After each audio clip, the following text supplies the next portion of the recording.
গণতান্ত্রিক ছাত্র সংসদ নামে নতুন ছাত্র সংগঠনের আত্মপ্রকাশ, ঘোষণা ঘিরে হাতাহাতি হট্টগোল। ২৮ বছর পর আজ বিএনপির বর্ধিত সভায় ডিসেম্বরের মধ্যে গ্রহণযোগ্য নির্বাচনের আশাবাদ মির্জা ফখরুলের। দেশের ইতিহাসে খেলাপি ঋণের রেকর্ড সর্বোচ্চ ৩ মাসে বেড়েছে ৬০,৭৮৮ কোটি টাকা। মৃত্যুদণ্ডের রায়ের বিরুদ্ধে আপিলের অনুমতি পেলেন জামায়াত নেতা এটিএম আজহার। ২২ এপ্রিল শুনানি।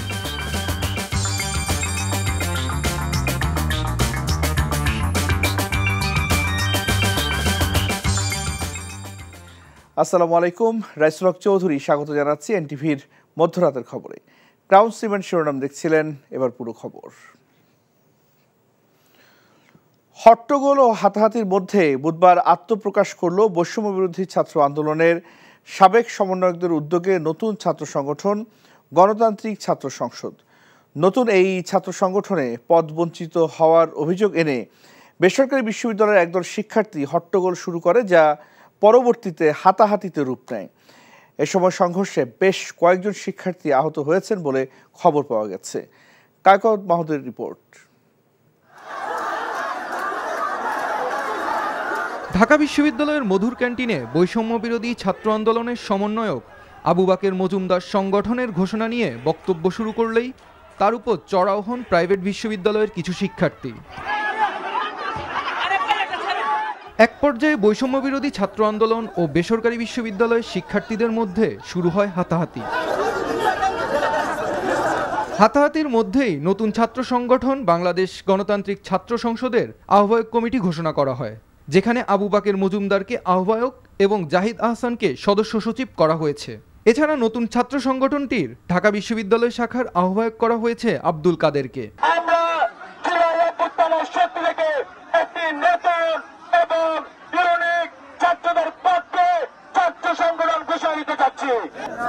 এর আগে পূর্ব নির্ধারিত ঘোষণা অনুযায়ী বুধবার বিকেল ৩টায় মধুর ক্যান্টিনে সংবাদ সম্মেলন করে নতুন ছাত্র সংগঠনের আত্মপ্রকাশের কথা ছিল।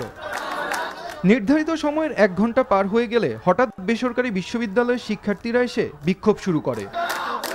তাদের দাবি, নতুন ছাত্র সংগঠনের কমিটিতে তাদের বঞ্চিত করা হয়েছে। প্রাইভেটের অবদান তারা কি জানে না? তারা কি ভুলে গিয়েছে প্রাইভেটের অবদান? ১৯ তারিখের পরে তারা কোথায় ছিল? সবাই এখানে মতামতের ভিত্তিতে তারপর তারা কমিটি গঠন করে। আপনারা প্রাইভেটের রক্তের সাথে আপনারা বিক্রয় করছেন।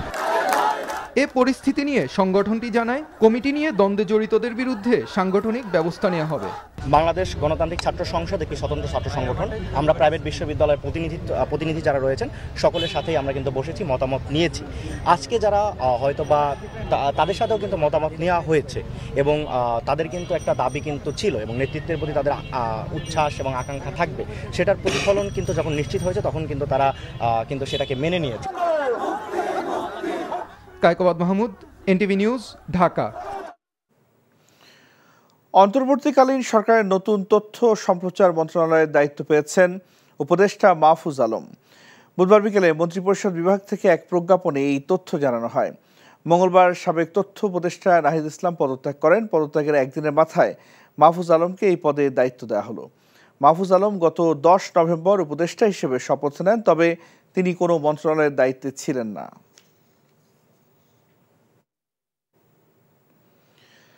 ২৮ বছর পর বৃহস্পতিবার অনুষ্ঠিত হচ্ছে বিএনপির বর্ধিত সভা।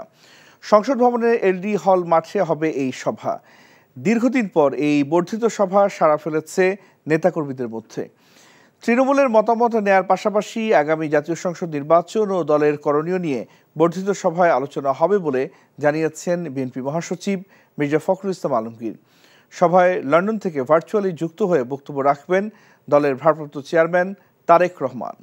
ইমরুল আহসানের রিপোর্ট। ২০১৮ সালের ৩রা ফেব্রুয়ারি চেয়ারপারসন বেগম খালেদা জিয়া দলের নির্বাহী কমিটির সভা ডাকলেও বিএনপির সর্বশেষ বর্ধিত সভা হয়েছিল ১৯৯৭ সালে। এরপর নানা চড়াই উতরাই পেরিয়েছে বিএনপি, তবে সারা দেশের প্রতিনিধিদের নিয়ে সভা করার সুযোগ হয়নি। ৫ই আগস্ট পরবর্তী সাংগঠনিক কার্যক্রম গতিশীল করতে সব স্তরের নেতাকে বৃহস্পতিবার ডাকা হয়েছে ঢাকায়। জেলা উপজেলা পৌর কমিটির প্রায় ৪,০০০ নেতা উপস্থিত হবেন এই বর্ধিত সভায়। দলের মহাসচিব বলেন, বর্তমান রাজনৈতিক প্রেক্ষাপটে তৃণমূলের মতামত নেয়ার পাশাপাশি করণীয় নিয়ে আলোচনা হবে সভায়। মূল এজেন্ডা হচ্ছে দলের তৃণমূল পর্যায়ের নেতৃবৃন্দের মতামত নেওয়া, একই সঙ্গে আপনার দলের শীর্ষ পর্যায় থেকে নেতৃত্বটাকে আবার তৃণমূলে পৌঁছে দেওয়া, তাদের মতামতটাকে, রাজনীতিটাকে, এই বিষয়গুলি প্রধান। একটা বর্ধিত সভায় যে এজেন্ডাগুলো থাকে, নির্বাচন একটা বড় ইস্যু, সেই নির্বাচনও এখানে এজেন্ডা একটা থাকবে বড়।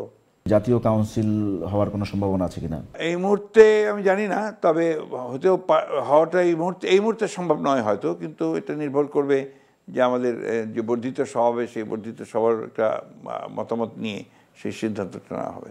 ইতিমধ্যে বর্ধিত সভার যাবতীয় প্রস্তুতি সেরেছে বিএনপি। লন্ডন থেকে যুক্ত হয়ে তৃণমূলের নেতাদের বিভিন্ন প্রশ্নের উত্তর দেবেন তারেক রহমান। দলের নেতারা বলেন ৩১ দফা বাস্তবায়ন সহ গণতান্ত্রিক ধারা পুনঃপ্রতিষ্ঠার ঐক্যের বার্তা আসবে হাইকমান্ড থেকে। সুদৃঢ় ঐক্যই রুখে দিতে পারে সকল ষড়যন্ত্র। এই বক্তব্যের মধ্য দিয়ে আমাদের মধ্যে নতুন একটা জাগরণ তৈরি হবে, নেতাকর্মীদের মধ্যে নতুন একটা স্পিরিট তৈরি হবে। এই স্পিরিটকে সামনে নিয়ে এই যুব সমাজ, এই তরুণ সমাজ এবং পুরো জাতিকে ঐক্যবদ্ধ করে আমরা সামনে এগিয়ে যেতে চাই জনাব তারেক রহমানের নেতৃত্বে এবং দেশনেত্রী বেগম খালেদা জিয়ার নেতৃত্বে। আমাদের এই বর্ধিত সভায় আমাদের সর্বস্তরের নেতাকর্মীদের সব বিষয়ের জন্যই প্রস্তুত রাখবো। নির্বাচনের যেমন প্রস্তুত রাখবো, তেমনি প্রয়োজন হলে যদি আন্দোলন করার মতো শক্তি বা প্রস্তুতি যেন সবসময় থাকে, সে ব্যাপারেও আমরা তাদের নির্দেশনা দেব এবং তাদের মতামত আমরা গ্রহণ করব। বর্ধিত সভা দলকে আরও শক্তিশালী করবে বলে আশা করছেন বিএনপি নেতারা। Imrul Hasan, NTV news, Dhaka. চলতি বছরের ডিসেম্বরের মধ্যে বাংলাদেশে সবার কাছে গ্রহণযোগ্য একটি নিরপেক্ষ নির্বাচন অনুষ্ঠিত হবে বলে আশা প্রকাশ করেছেন বিএনপি মহাসচিব মির্জা ফখরুল ইসলাম আলমগীর। বুধবার সন্ধ্যায় রাজধানীর সোহরাওয়ার্দী উদ্যানে অমর একুশে বইমেলায় একটি বইয়ের মোড়ক উন্মোচন অনুষ্ঠানে কথা বলেন তিনি। বলেন, বেগম খালেদা জিয়া পরিবর্তনের মধ্য দিয়ে সংসদীয় গণতন্ত্রকে ফিরিয়ে দিয়েছিলেন। নির্বাচনকালীন নির্দলীয় তত্ত্বাবধায়ক সরকারের বিধান নিয়ে এসেছিলেন। ফ্যাসিবাদের সময় ইতিহাসকে বিকৃত করার চক্রান্ত হয়েছিল উল্লেখ করে তিনি বলেন, দেশের ইতিহাস তারা ১৫ বছর ধরে বিকৃত করেছে। ইচ্ছে করলে সঠিক ইতিহাসকে ভুলে যাওয়া যায় না, বিকৃত করা সম্ভব হয় না। আজকে এটা প্রতিষ্ঠিত হয়েছে মুক্ত চিন্তার মধ্য দিয়ে সঠিক ইতিহাস দেশের মানুষ জানতে পারছে। যে আগামী ডিসেম্বরের মধ্যেই বাংলাদেশে একটা সকলের কাছে গ্রহণযোগ্য এবং নিরপেক্ষ একটি নির্বাচন অনুষ্ঠিত হবে। সেই নির্বাচনের মধ্য দিয়ে বাংলাদেশ গণতন্ত্রের পথে এগিয়ে যাবে। দেশনেত্রী বেগম খালেদা জিয়া তিনি এই পরিবর্তনের মধ্য দিয়ে সংসদীয় গণতন্ত্রকে ফিরিয়ে নিয়ে এসেছিলেন এবং তত্ত্বাবধায়ক সরকারের যে বিধান, অর্থাৎ আমরা যেটা বলছি যে নির্বাচনের সময় নিরপেক্ষ সরকারের ব্যবস্থা থাকা উচিত, সেই জায়গাটায় তিনি নিয়ে এসেছিলেন। অন্তর্বর্তী সরকারের প্রধান উপদেষ্টা প্রফেসর ডক্টর মোহাম্মদ ইউনূসের আমন্ত্রণে আগামী 13ই মার্চ 4 দিনের সফরে বাংলাদেশে আসবেন জাতিসংঘ মহাসচিব অ্যান্টনিও গুতেরেস। বুধবার জাতিসংঘে বাংলাদেশ স্থায়ী মিশন এই তথ্য জানায়। আগামী 13 থেকে 16ই মার্চ বাংলাদেশ সফর করবেন গুতেরেস। গেল 7ই ফেব্রুয়ারি জাতিসংঘ মহাসচিবের সাথে সাক্ষাৎ করেন প্রধান উপদেষ্টার রোহিঙ্গা ইস্যু ও অগ্রাধিকারপ্রাপ্ত বিষয়গুলি সংক্রান্ত বিশেষ প্রতিনিধি খলিলুর রহমান। সে সময় প্রধান উপদেষ্টার আমন্ত্রণপত্রটি গুতেরেসের কাছে হস্তান্তর করেন তিনি। এর আগে 2018 সালে বাংলাদেশ সফরে এসেছিলেন জাতিসংঘ মহাসচিব। পরমাণু শক্তির নিরাপদ ব্যবহার সহ বিভিন্ন ক্ষেত্রে রাশিয়ার সাথে পারস্পরিক সহযোগিতা বাড়ানোর বিষয়ে বাংলাদেশ আগ্রহী বলে জানিয়েছেন অন্তর্বর্তী সরকারের প্রধান উপদেষ্টা অধ্যাপক মোহাম্মদ ইউনূস। রূপপুর পারমাণবিক বিদ্যুৎ কেন্দ্রের কারিগরি সহায়তা প্রদানকারী রাশিয়ার রাষ্ট্রীয় প্রতিষ্ঠান রোসাটমের মহাপরিচালক অ্যালেক্সি লিখাচেভ প্রধান উপদেষ্টার সাথে সৌজন্য সাক্ষাৎ করতে গেলে তিনি এই কথা জানান। সফররত মহাপরিচালক প্রধান উপদেষ্টার সরকারি বাসভবন রাষ্ট্রীয় অতিথি ভবন যমুনায় ডক্টর ইউনূসের সাথে দেখা করেন।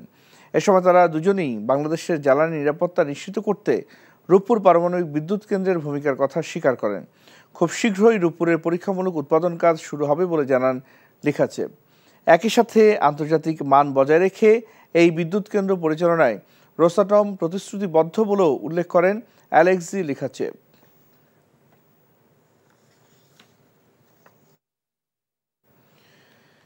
দেশের ইতিহাসে সর্বোচ্চ খেলাপি ঋণের রেকর্ড হয়েছে।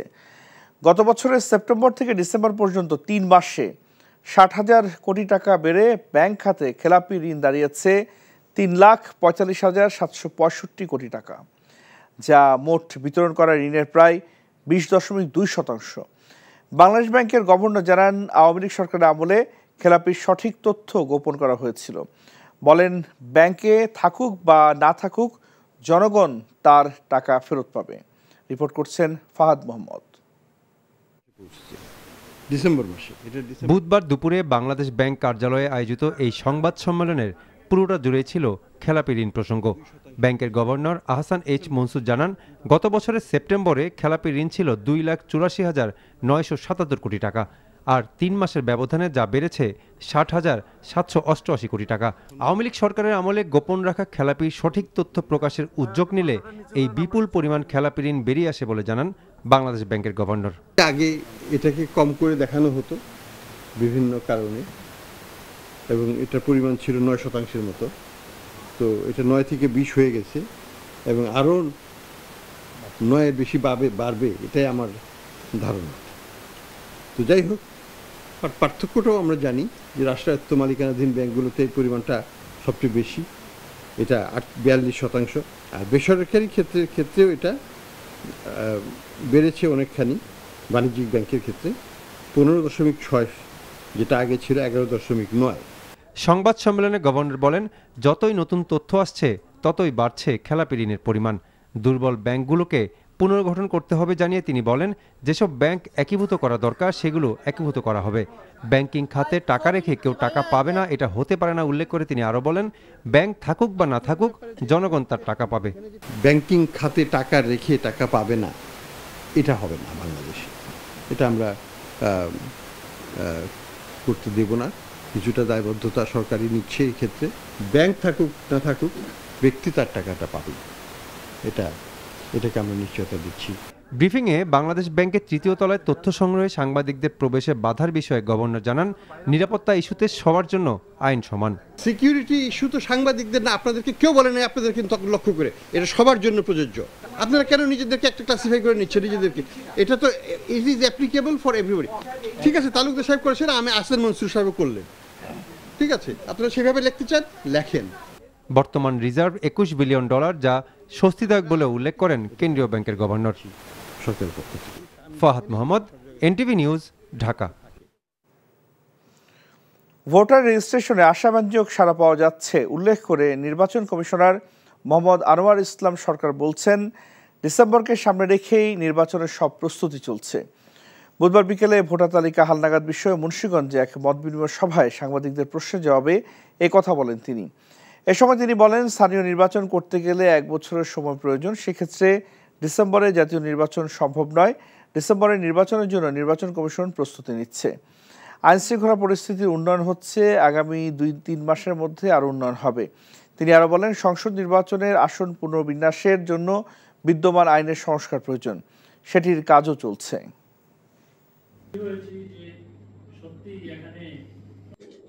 সংস্কার করে ডিসেম্বরে হবে, আর যদি বড় ধরনের সংস্কার করতে হয় সেটি আগামী বছর জুনের মধ্যে হবে। আমরা সেই ডিসেম্বরকে সামনে রেখেই আমাদের নির্বাচনের সমস্ত প্রস্তুতি গ্রহণ করছি এবং আমরা বিশ্বাস করি ডিসেম্বরে নির্বাচন করা সম্ভব হবে। মৃত্যুদণ্ডের রায়ের বিরুদ্ধে জামায়াত নেতা এটিএম আজহারুল ইসলামের আপিল শুনবেন সর্বোচ্চ আদালত। মানবতা বিরোধী অপরাধের মামলায় রিভিউ থেকে ফের আপিল শুনানি হতে যাওয়ার ঘটনা এটি প্রথম। বিচারের ক্ষেত্রে আন্তর্জাতিক আইনের রীতিনীতি না মানা সহ 4টি যুক্তি বিবেচনা নিয়ে এই সিদ্ধান্ত নিয়েছে আপিল বিভাগ। আইনজীবীরা বলেন, এই আপিল মঞ্জুর হলে মৃত্যুদণ্ড কার্যকর হওয়া ব্যক্তিদের পুরো বিচার প্রক্রিয়ায় প্রশ্নের মুখে পড়বে। তামজিদ সুমনের রিপোর্ট। মৃত্যুদণ্ডের রায়ের বিরুদ্ধে জামাত নেতা এটিএম আজহারুল ইসলামের রিভিউ আবেদন আপিলে ঝুলে থাকলেও শুনানির উদ্যোগ নেয়নি কোনো পক্ষই। তবে 5 আগস্টের পর পাল্টে যায় দৃশ্যপট। এটিএম আজহারের রিভিউ শুনানি আসে আপিল বিভাগের কার্যতালিকায়।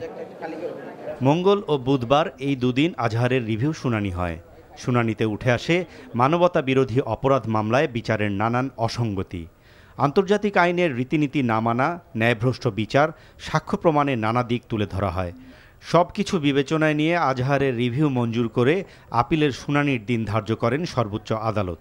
ওনারা যেভাবে ইন্টারপ্রিট করেছেন আইনটাকে, সেই ইন্টারপ্রিটেশনটা ম্যালাফাইডি ছিল। এই গ্রাউন্ড আমরা নিয়েছি। অ্যাপেলেট ডিভিশন 2019 সালে যে রায় দিয়েছিলেন সেখানে ওনারা ইন্টারন্যাশনাল ল মানেন নাই এবং ইন্টারন্যাশনাল লর সাথে কমপ্লাই করার রিকোয়ারমেন্ট ছিল 1973 এর আইনে। এটা খুব বড় একটা গ্রাউন্ড এবং আইনই বলা আছে মানতে হবে আন্তর্জাতিক আইন, ওনারা মানেন নাই। এই মেইন গ্রাউন্ডে রিভিউ অ্যালাউ হয়েছে। জামাতের এই নেতার আপিল মঞ্জুর হলে মুক্তিযুদ্ধের সময় মানবতাবিরোধী অপরাধের দায়ে মৃত্যুদণ্ড কার্যকর হওয়া ব্যক্তিদের বিচার প্রক্রিয়া প্রশ্নের মুখে পড়বে। আমরা পুরো প্রক্রিয়াটাকে চ্যালেঞ্জ করেছি। ডেফিনেটলি আমরা পুরো প্রক্রিয়াটা বলছি। আব্দুল কাদের মোল্লা সাহেবের যে রায় দেওয়া হয়েছে ওই রায়টা ইনকারেক্ট, এটা আমরা চ্যালেঞ্জ করেছি।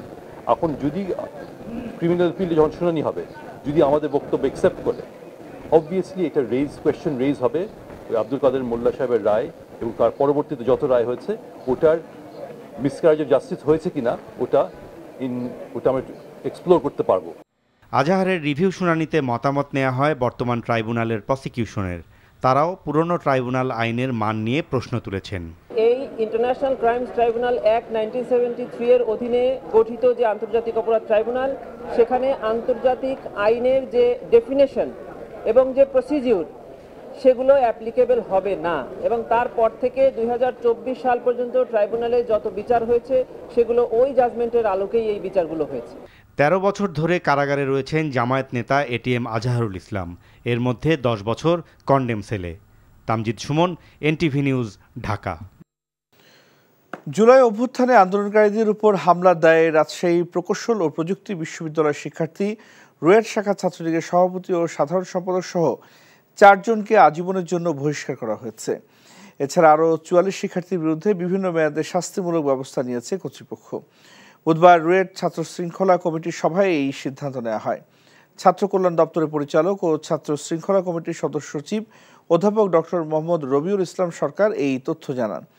ওই সভায় সভাপতিত্ব করেন বিশ্ববিদ্যালয়ের উপাচার্য অধ্যাপক ডক্টর এস.এম. আব্দুর রাজ্জাক। শাস্তিপ্রাপ্তদের মধ্যে নিষিদ্ধ সংগঠন ছাত্রলীগের রুয়েট শাখার বিভিন্ন পদের নেতাকর্মীরা রয়েছেন। আজীবন বহিষ্কৃত 4 জনের মধ্যে রয়েছেন ছাত্রলীগের রুয়েট শাখার সভাপতি ও পুরকৌশল বিভাগের শিক্ষার্থী ফাহমিদ লতিফ, সাধারণ সম্পাদক ও সিএসসি বিভাগের শিক্ষার্থী শমিক সাহা। রাজধানীর বনশ্রী এলাকায় গুলি করে 160 ভরি স্বর্ণ ছিনিয়ে নেওয়ার ঘটনায় জড়িতরা এখনও গ্রেপ্তার না হওয়ায় বিক্ষোভ করেছে ব্যবসায়ী ও এলাকাবাসী। বুধবার সকালে বনশ্রী এলাকায় তারা বিক্ষোভ করেন। এরপর রামপুরা সড়ক অবরোধ করা হয়, বন্ধ হয়ে যায় যান চলাচল, সৃষ্টি হয় তীব্র যানজটের। পরে সড়ক ছেড়ে থানায় যান বিক্ষোভকারীরা। অপরাধী গ্রেপ্তার না হওয়ায় ক্ষোভ জানান তারা। অপরাধী গ্রেপ্তার না হলে আগামী সোমবার প্রেসক্লাবের সামনে স্বর্ণ ব্যবসায়ীদের সঙ্গে নিয়ে বিক্ষোভ কর্মসূচির ঘোষণা দেওয়া হয়। পুলিশ জানিয়েছে অপরাধীদের গ্রেপ্তারের অভিযান চলছে।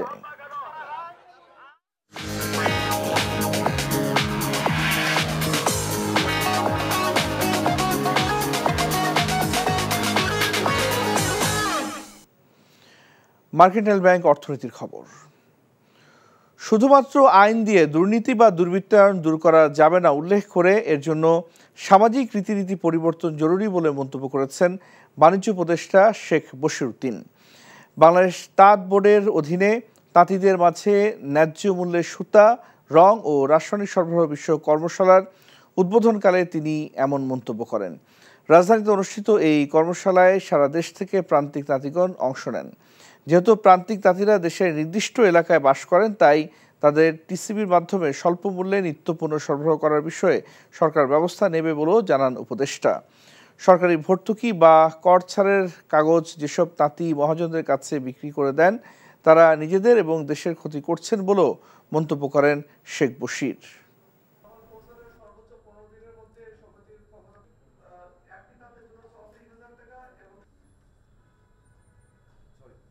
কাগজ বিক্রি করে গরুর গোস্ত খেয়ে তাঁতি বাঁচবে না, এই রীতি থেকে বের হইতে হবে। দুর্বৃত্তায়নের বিরুদ্ধে আমাদেরকে রীতি গড়ে তুলতে হবে। সবকিছু আইন দিয়ে নির্দিষ্ট করা যাবে না। আমরা যদি নিজস্ব চরিত্র, চারিত্রিক বৈশিষ্ট্যগুলো রীতি দিয়ে সংশোধন করা যায়, আইন দিয়ে সংশোধন করা যায় না। আমরা দুর্বৃত্তায়ন থেকে, দুর্নীতি থেকে বের হতে চাই। আমরা আগে বুঝি কোন কোন জায়গায় দুর্বৃত্তায়ন হয়েছে, কোন জায়গায় দুর্নীতি হয়েছে। আমরা সেইখানকার প্রতিবন্ধক সমূহ সুনির্দিষ্ট করি। প্রবাসী খবর। মহান 21শে ফেব্রুয়ারি শহীদ দিবস ও আন্তর্জাতিক মাতৃভাষা দিবস উপলক্ষে দোয়া আলোচনা সভা করেছে মালয়েশিয়া পেনাং মহানগর বিএনপি শাখা। মালয়েশিয়া থেকে NTV staff correspondent Kaiser Hamid Hannan জানান, শুক্রবার মালয়েশিয়ার পেনাংয়ের বুকির জাম্বুল বিএনপি রেস্টুরেন্টে দোয়া মাহফিল ও আলোচনা সভার আয়োজন করা হয়। পেনাং মহানগর বিএনপির সভাপতি মোহাম্মদ আফতাব হোসেন অপুর সভাপতিত্বে মোহাম্মদ হাফিজ আজওয়ান সোহরাবের সঞ্চালনায় অনুষ্ঠানের প্রধান অতিথি হিসেবে উপস্থিত ছিলেন মোহাম্মদ হারুন দেওয়ানজি। বিশেষ অতিথি হিসেবে উপস্থিত ছিলেন মোহাম্মদ আব্দুল আলিম, জহির খন্দকার, হজরত আলী স্বপন, মোহাম্মদ খোকন, মোহাম্মদ তরিকুল খান, মোহাম্মদ স্বপন মিয়া প্রমুখ। অনুষ্ঠানে বক্তব্য রাখেন মহসিন মিয়াজি, সাজ্জাদ ইসলাম বাবু, আমজাদ হোসেন সাগর, রাকিবুল হাসান, রবিউল ব্যাপারী, আমজাদ হোসেন রনি, মোহাম্মদ শাহিন আলম, ওমর ফারুক। অনুষ্ঠানের পরিশেষে বাহান্নের ভাষা শহীদদের রুহের মাগফিরাত কামনা করে দোয়া করা হয়। সেই সাথে শহীদদের শোক সন্তপ্ত পরিবারের সদস্যদের সমবেদনা জানানো হয়। সৌদি আরবের তাবুক দুবা শাখা নবনির্বাচিত বিএনপি, যুবদল, স্বেচ্ছাসেবক দল ও শ্রমিক দলের অভিষেক অনুষ্ঠান অনুষ্ঠিত হয়। সৌদি আরব তাবুক প্রতিনিধি ইসমাইল খান টিটু জানান, দুবা কমিউনিটি সেন্টার আয়োজিত জমকালো আয়োজনে অভিষেক অনুষ্ঠানে সভাপতিত্ব করেন নবনির্বাচিত দুবা শাখা বিএনপি সভাপতি মিজানুর রহমান মিয়াজি। অনুষ্ঠানের প্রধান অতিথির বক্তব্য রাখেন তাবুক বিএনপি সভাপতি আলহাজ আব্দুল জলিল মৃধা। প্রধান আলোচক হিসেবে উপস্থিত ছিলেন তাবুক বিএনপি সাধারণ সম্পাদক জাহাঙ্গীর আলম পাটোয়ারি, দুবা শাখা বিএনপি সাধারণ সম্পাদক আলমগীর ভূঁইয়া ও সাংগঠনিক সম্পাদক কামরুল হাসান পাটোয়ারির যৌথ সঞ্চালনায় বিশেষ অতিথি ছিলেন তাবুক বিএনপির সিনিয়র যুগ্ম সাধারণ সম্পাদক আমির হামজা, সহসভাপতি জাবেদ মৃধা, দুবা শাখা বিএনপির প্রধান উপদেষ্টা মিনাস সরকার, গোলাম সরওয়ার। বক্তব্য রাখেন সহ সাধারণ সম্পাদক গাজী আজিজুল ইসলাম, দুবা শাখা যুবদলের সভাপতি শাহেদ আলম রাজু, সাধারণ সম্পাদক রাকিবুল ইসলাম, শ্রমিক দলের সভাপতি জাকির হোসেন, শাহিন হোসেন, ফরাদ হোসেন, আমির হোসেন সহ 2 শতাধিক নেতৃবৃন্দ।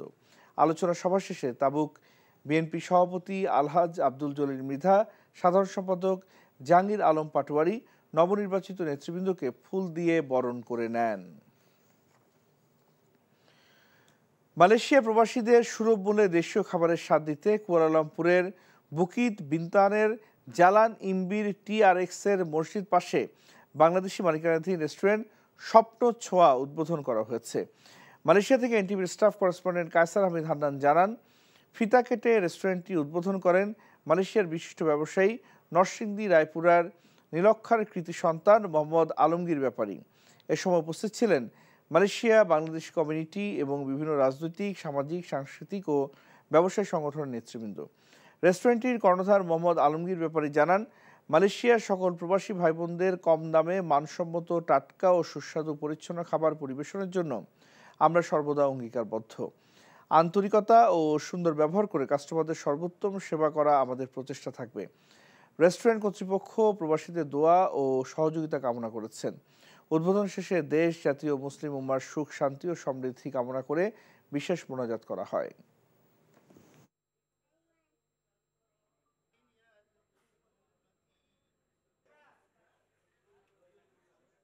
স্বপ্ন ছোঁয়া রেস্টুরেন্ট আজকে ওপেন করলাম মালয়েশিয়াতে, আর আমি মালয়েশিয়ান প্রবাসী। আর এই রেস্টুরেন্টে সবাইকে আমি আমন্ত্রণ জানাচ্ছি। তো আজকে এই স্বপ্ন ছোঁয়া রেস্টুরেন্ট উদ্বোধন হচ্ছে, আমি আসছি, অনেক খাবার খেলাম। দেশি খাবারের স্বাদ পেতে চান তাহলে এই রেস্টুরেন্টে এসে ট্রাই করতে পারেন।